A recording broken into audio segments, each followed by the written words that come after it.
অবশ্যই আপনি জাহান্নামে যাবেন, অবশ্যই আপনি জাহান্নামে যাবেন। মনের জায়গা বড় হবে, মাস্ট বি নামাজ পড়বেন। নামাজ। আসসালামু আলাইকুম ওয়া রাহমাতুল্লাহি ওয়া বারাকাতুহু। ৫ ওয়াক্ত নামাজ পড়ুন, দিনের পথে ফিরে আসুন।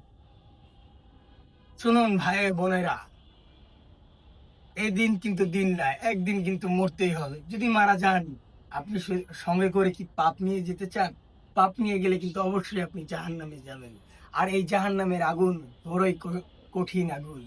আপনি আপনার হাতে যথেষ্ট সময় আছে, ভালো কাজে যান, ৫ ওয়াক্ত নামাজ পড়ুন, মানুষের সহযোগিতা করুন, বিপদে কেউ পড়লে তাকে অর্থ দিয়ে বা যেভাবেই হোক সাহায্য করুন।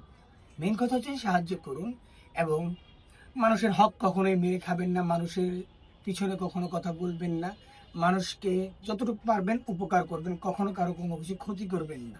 আর মাস্ট বি নামাজ পড়বেন। নামাজ পড়ার মাধ্যমে আপনার দিল পবিত্র হবে, মন পবিত্র হবে, মনের জায়গা বড় হবে, যার কারণে আপনার মনে করবেন যে আমল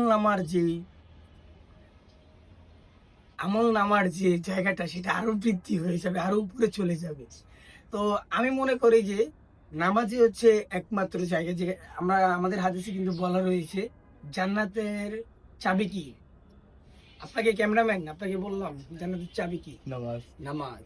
এই নামাজের মাধ্যমে আপনি জান্নাতের চাবি পাবেন, যার কারণে আপনি দিনের পথে ফিরে আসতে পারবেন। নামাজ পড়লে সবকিছু ঠিক।